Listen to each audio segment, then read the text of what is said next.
What is poppin', everybody? I'm Brady. And I'm Jared, and this month we are learning all about forgiveness. Which is deciding that someone who has wronged you doesn't have to pay. So let's get it.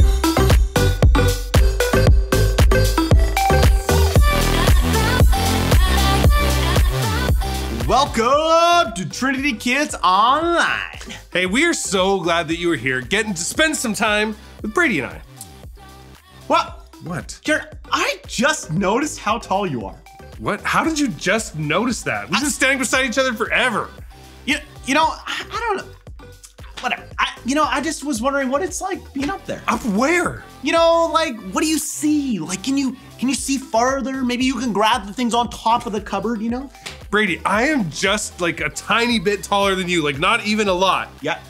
And? Well, we see the same things the same way. Well, okay, sure, seeing things, but what about the cupboards, bro? Can you like reach it?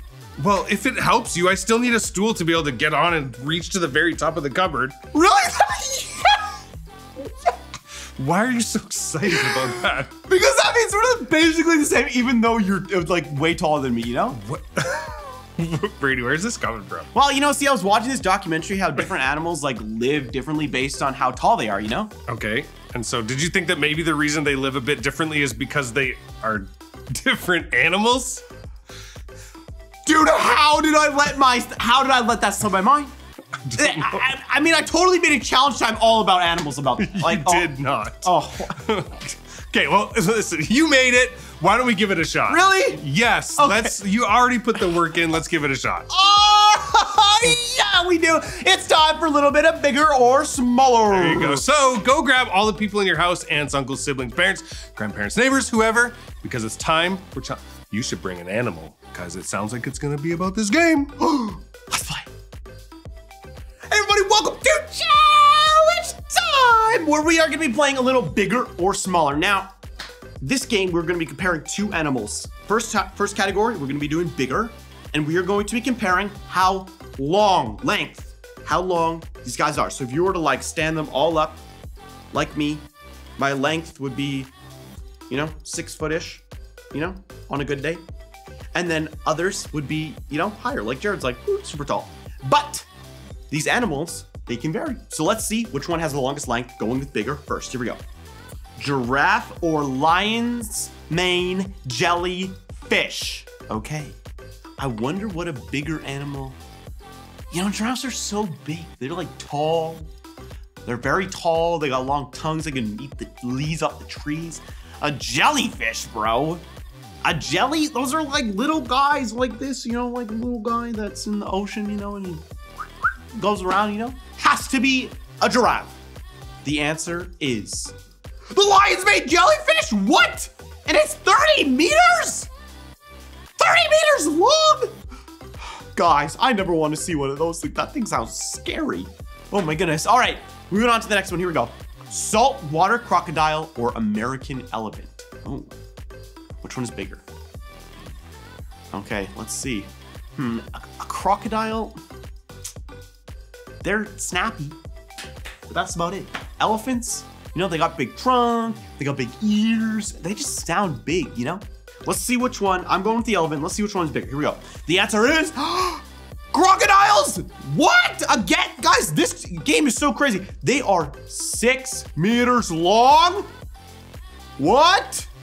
And the elephant is only 3 meters long. Oh my goodness. Guys, that is a big snappy crocodile. I never wanted to see a big snappy crocodile. Only a little baby one that, can't hurt me. But a big one is scary. So no big crocodiles for me. All right, last one, here we go. Last bigger, here we go. Blue whale or a T-Rex? Oh. I think this is easy, guys. Do you know how big T-Rexes are? They're massive, they're huge. They eat animals that are littler than them. And a blue whale, bro, it's just a whale, man. What's a whale supposed to do against a T-Rex? Big T-Rex. Yeah, it has to be T-Rex. Going T-Rex. The answer is blue whale. A blue whale is up to 30 meters long. How big is that? Guys, that's like that's like bigger than a house. And a T-Rex is only 12 meters tall. Guys, from tail to the top of its head, it's only 12 meters. That's like baby compared to a blue whale. Oh my goodness. All right, here we go. Moving on to smaller. Hopefully I have a little bit more luck in the smaller category. So now we are about to pick which animal is smaller. Not which animal is bigger anymore. We're looking to which animal is smaller. Okay, here we go. A cow or a horse? Which one is smaller?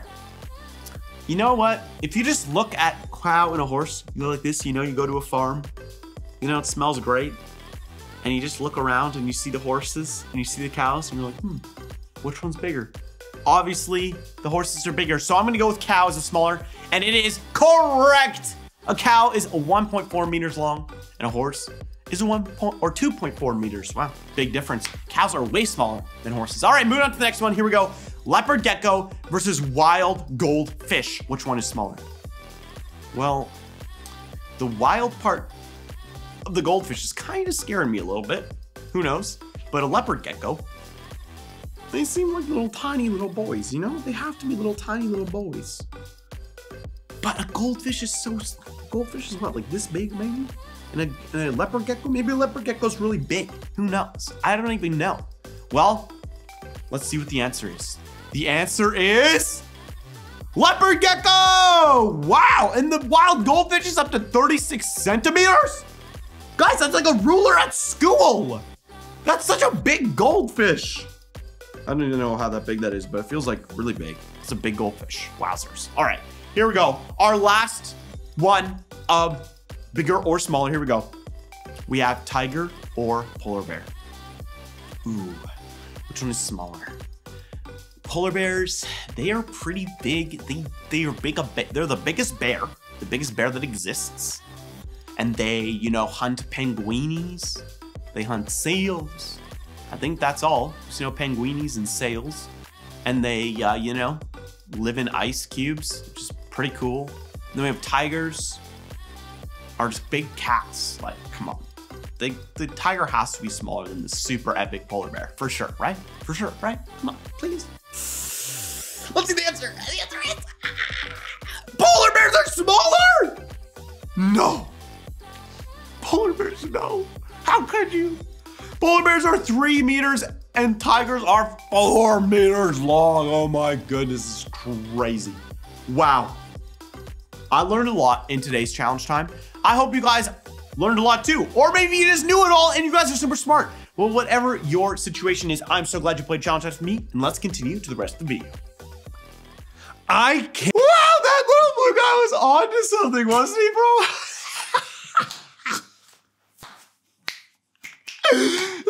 Wasn't that just awesome, mate, Jared? Jared? Bro, look, man, I'm sorry. I may have overdid it a little bit. A little? Okay, a lot. I overdid it a lot. Okay, Jared. Jared, I'm sorry. Okay, great. I forgive you. Really? Yes, I do. All right, that's so good, man. Okay, now I'm all fired up for today's storyline. There you go. Let's go check in with Zeke and Amaya, and they're gonna take it away. So there. I can't send that. Delete, delete, delete. Oh, hey. Welcome to Story Lab. This week, we're talking about forgiveness while we take a look at the story of someone who found a higher perspective.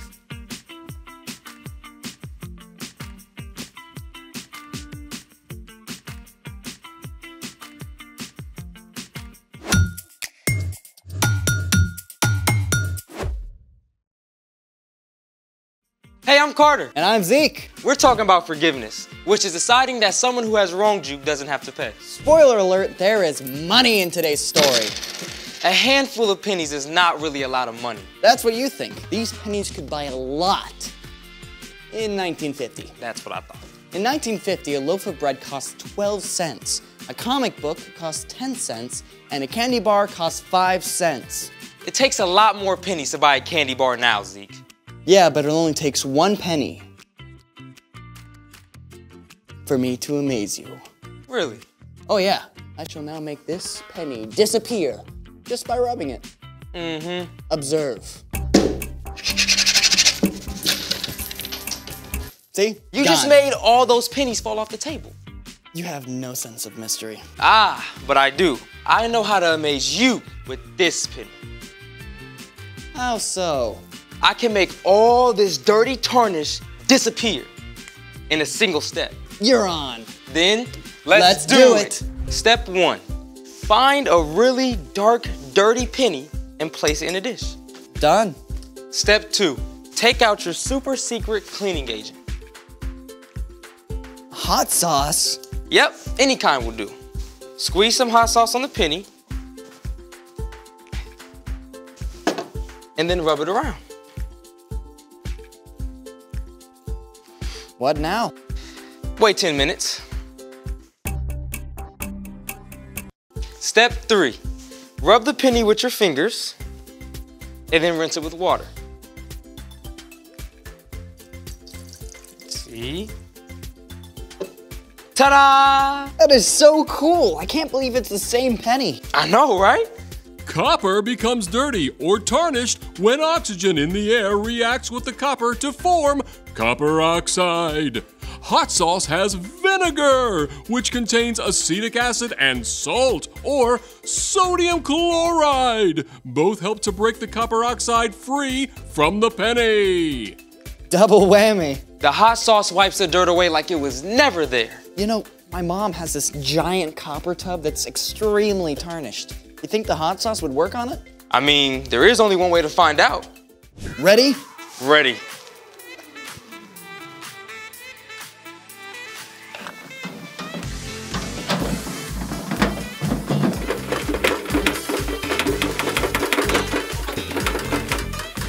You know, I wonder how this tastes.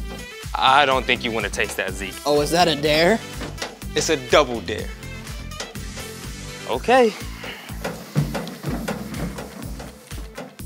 Oh, that's not half bad. Oh. Oh. Whoa, that's hot. Oh, that's hot. Whoa, oh, that's really hot. Zeke, I would love some help. Give me a moment.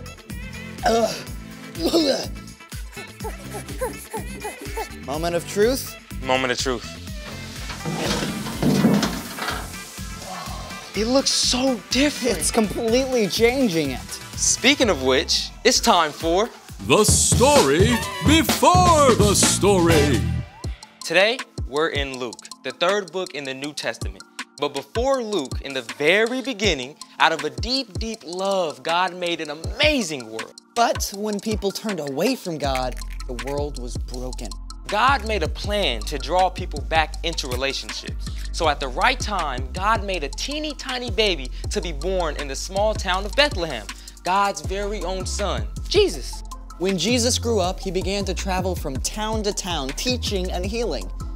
Everywhere Jesus went, big crowds of people pressed in around him. Religious leaders, everyday people, even Roman soldiers, and people who were considered outcasts. Which is where our story starts. Take it away.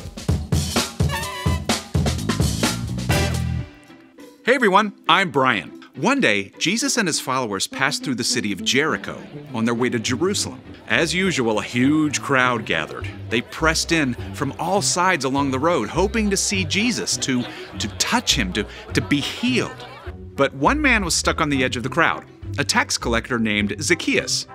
Now, we know 3 things about Zacchaeus. He had a really hard-to-spell name, he had a lot of money, and he was super short, which meant he was basically getting run over by this crowd. Now, okay, you've got to understand about tax collectors, nobody liked them. And to be honest, it was for a good reason. Tax collectors were Jewish people who worked for the Roman government that was ruling over them.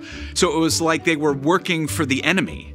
And to make it worse, tax collectors got paid by demanding extra money for themselves. So Zacchaeus had gotten rich by taking money from his neighbors.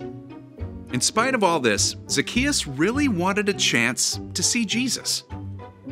Maybe he'd even heard that one of Jesus' own disciples, Matthew, had been a tax collector. Please, could I get through? But no one wanted to give way to the man who had taken their money. Finally, Zacchaeus looked ahead and saw a sycamore tree right at the edge of the road. That's it? Zacchaeus raced ahead to that tree and climbed right up to a sturdy branch that reached out over the road. Best seat in the house. The crowd drew closer and closer until Jesus was right below Zacchaeus. There's just something about him. At that very moment, Jesus looked up. Zacchaeus could feel his heart racing. He could tell that somehow Jesus knew everything about him, all the wrong things he had done, all the lies he had told, and the money he had stolen. Zacchaeus, come down at once. I must stay at your house today. What? Jesus could have been annoyed with Zacchaeus or called him out in front of everyone for the wrong things Zacchaeus had done. But instead, Jesus invited himself over to have dinner with Zacchaeus. Zacchaeus' heart filled with joy as he rushed ahead to prepare his home for Jesus. Jesus, come in. Lots of people had followed. They couldn't believe that Jesus would choose to hang out with somebody who had done so many wrong things. Jesus has gone to be the guest of that sinner. Zacchaeus was filled with gratitude. Jesus loved him and had chosen to forgive him. And Zacchaeus knew he couldn't keep on living his old life. Look, Lord, here and now I give half of what I own to those who are poor. And if I have cheated anybody out of anything, I will pay it back. I will pay back 4 times the amount I took. Today, salvation has come to your house. The Son of Man came to look for the lost and save them. In a single day, Zacchaeus went from outcast to beloved follower of Jesus. His entire life was changed from the inside out. The end. Wow, that's amazing. So Zacchaeus promised to give away half of what he had. Plus 4 times the amount that he cheated out of anyone. That might have been everything he owned. But it didn't matter because Jesus. Jesus had forgiven Zacchaeus completely, even before he asked. So what's our part in the story? Well, forgiveness can change people, starting with you. When you ask God to forgive you of the wrong things you've done, it frees you from carrying around a load of guilt and fear. It frees you to love God and love others. And when you choose to forgive those who have wronged you, it can change them too. Like maybe your little brother borrows your video game without asking and messes it up. You could yell at him, get in a big argument, and stay mad for days. Or you could choose to forgive your brother. Then you don't have to carry that anger. Plus, it could change your brother's heart too, and make a way for you to be friends. Forgiving someone does not always mean that they will change, but it opens the door for them to live differently. Like Zacchaeus. Exactly. Sharing God's forgiveness with others is a pretty incredible gift. Sure is. See you next time. So here's the thing. When you forgive others, it can change them. And hot sauce. Hot sauce can change things too. Now you're making me want some hot sauce. Thanks for joining us in the Story Lab. See you next time. Wow, it's pretty amazing how much Zacchaeus changed because of Jesus. It was like he was a whole brand new person. Right, and as a whole brand new person, Zacchaeus chose to give his money away. Nobody had to tell him to do it. He only did it because Jesus forgave him and he freely fixed his mistake. You know, I know it changes me when I remember how God has forgiven me. When you ask God to forgive you, it sets you free from carrying all those things like guilt and fear. It lets you breathe a little bit easier, doesn't it? It helps you love others because you've experienced God's love and forgiveness for yourself.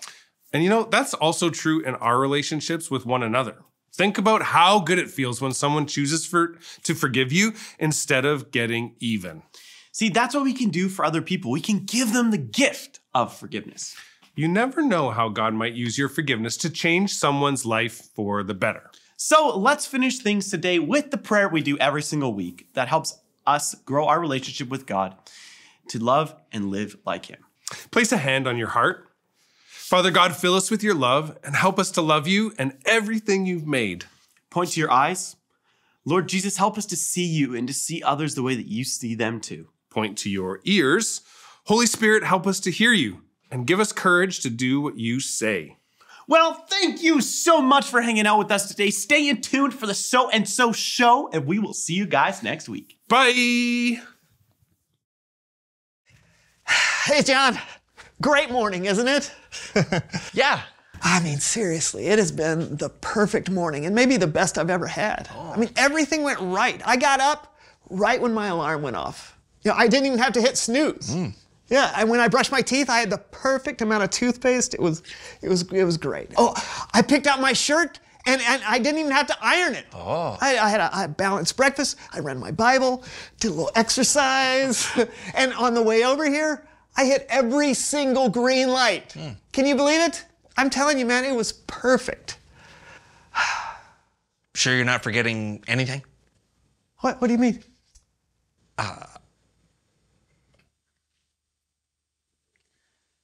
Oh, man.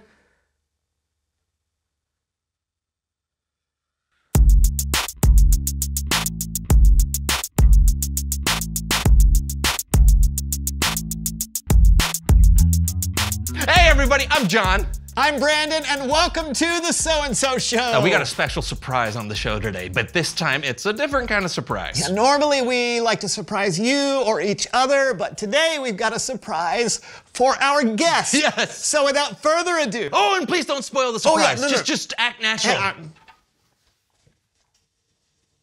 Please welcome someone who knows stuff.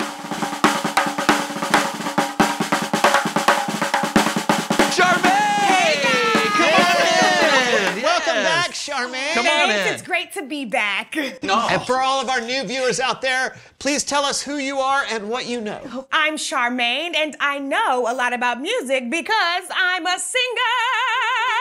And a great one at that. So what have you been up to lately? Do you have any new songs or anything? Oh, always.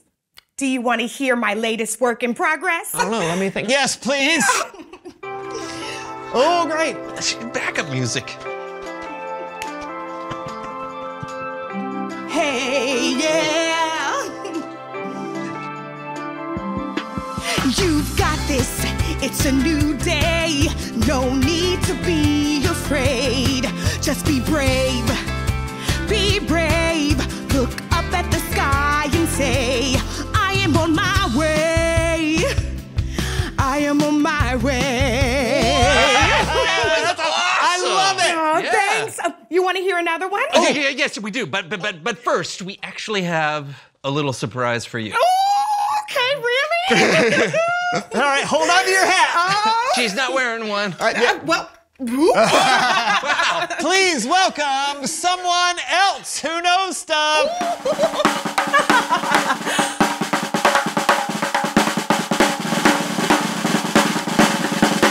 Surprise!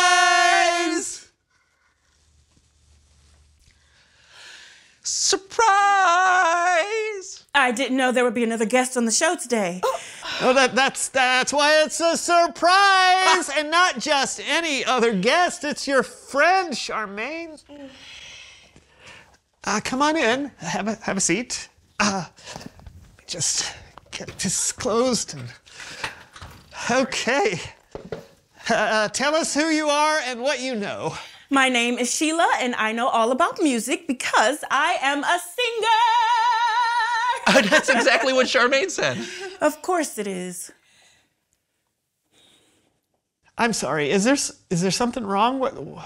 What's up with you two? I thought that you sang together. You're right. We did sing together. Not anymore. What happened? Don't look at me. I'm not the one who hired all new backup singers without even talking to her singing partner.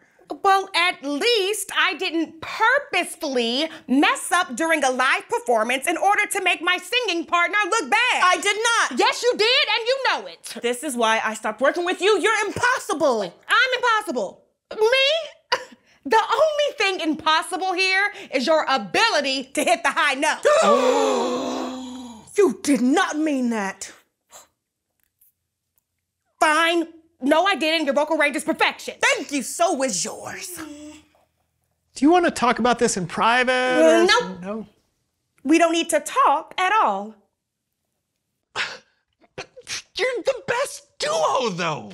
The local paper called your voices a duet whose voices so perfectly weave together you could wear their harmonies like your grandmother's hand-woven blanket.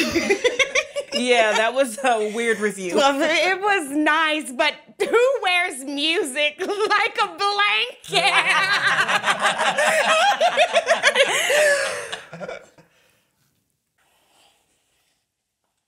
What do you say? Will you sing one of your hit songs together for us? I mean, for old time's sake? I don't want to perform with someone who wants to make me look bad on purpose. And I don't want to perform with someone who doesn't know how to collaborate or ask for my input. Well, we did say we wouldn't talk it out, but maybe I'd be willing to sing it out. Okay, fine. Let's do it.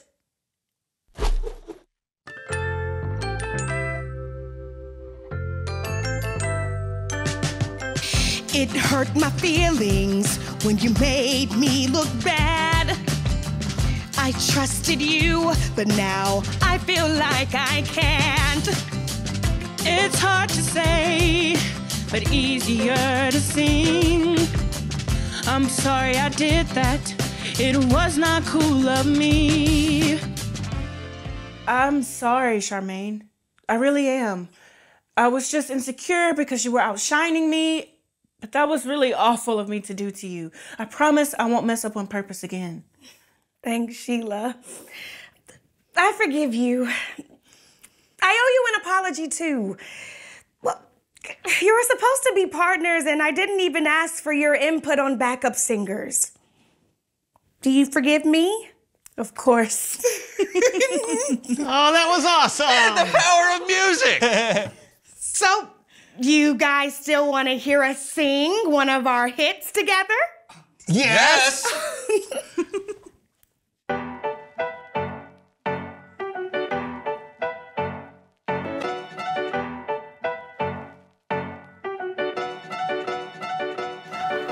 Never know what today will bring, a new friend or a new beginning. I'm gonna make the best of today. Gonna dream up something good. Gonna shine my light and trust that everything will be alright. That was awesome. Are you all right? That felt just like grandmother's hand-woven blanket. Oh, it feels so good to sing together again. Well, it sure did. I think we've got one song left in us today. You guys want to join us? Oh, absolutely. No, okay. Bible story time with Kellen. Oh, I'm glad I sang. You were a little... What? Just a little... Awesome?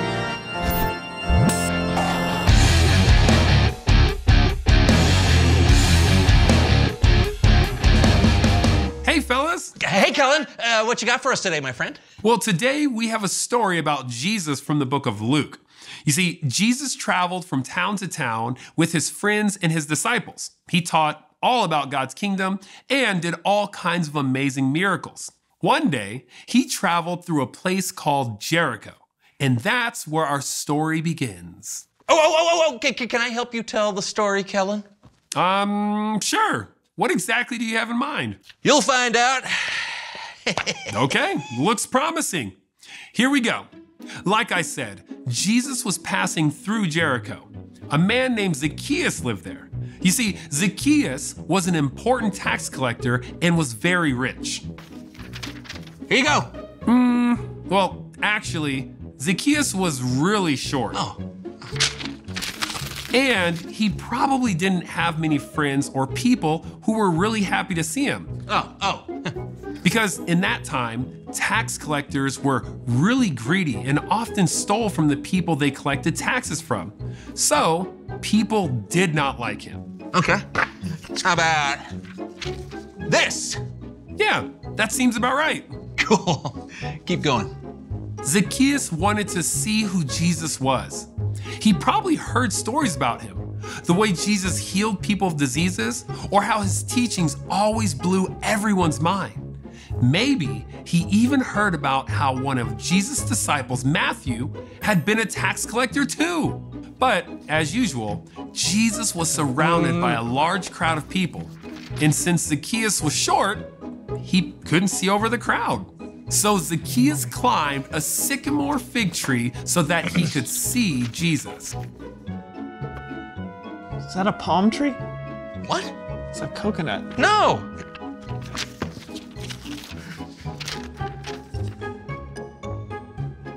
That's more like it. Sweet!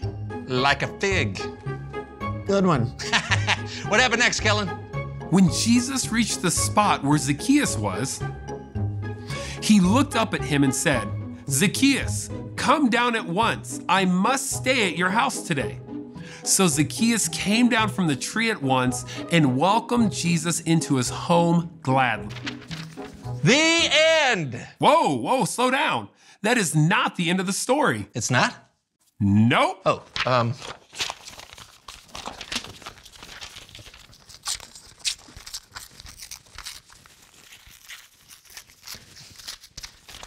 Nice. Now, remember what I said earlier about how people felt about tax collectors? They were not well liked. So the crowd was not a fan of Jesus going to Zacchaeus' house. They started whispering to each other how they didn't approve. They said, "Jesus has gone to be the guest of a sinner." Man, it's not fun when people talk about you behind your back. Not at all. Zacchaeus stood up and he said, "Look, Lord, here and now I give half of what I own to those who are poor. And if I have cheated anybody out of anything, I will pay it back. I will pay back 4 times the amount I took." wow, that's a big deal. It sure was. It could have been everything Zacchaeus had. But what mattered to Zacchaeus was that he now had Jesus as a friend and Lord. Jesus said to him, "Today salvation has come to your house." Hold on, one more. Okay. Now that's the end of the story. Thanks, Kellen. And thank you for the drawings. That was great. I know. It's so amazing that even though Zacchaeus had stolen from his neighbors, Jesus was still kind to him and wanted to spend time with him. Jesus could have told Zacchaeus a list of all the things that he needed to change about himself. But instead, Jesus simply showed him love, acceptance, and forgiveness. And that changed Zacchaeus completely. Forgiveness is a pretty powerful thing, huh? No doubt about it. I'll see you guys next time. Bye. Bye, Kellen. Wow. I love that Jesus wasn't worried about his reputation or what other people thought of him. I love that Zacchaeus was changed because of what Jesus did. Exactly, because we've all done things that we know we shouldn't do. We've all sinned. Yeah, and I'm always so thankful when people forgive me. Yeah, me too. Hey, you know what? Reveal the question. When has someone forgiven you? Could be a parent or sibling. Or a teacher or a friend. You know, I remember one time when my bus driver forgave me. Oh, I'd love to hear that story. Who wouldn't? Maybe you've experienced something similar to what Charmaine and Sheila went through earlier today. When they forgave each other, it allowed them to be friends so they could sing together again. Yeah, it can be really memorable because it means so much when people forgive us. So, when has someone forgiven you? Talk it out and we'll see you next time. I'm John. And I'm Brandon, and this was the So-and-So Show.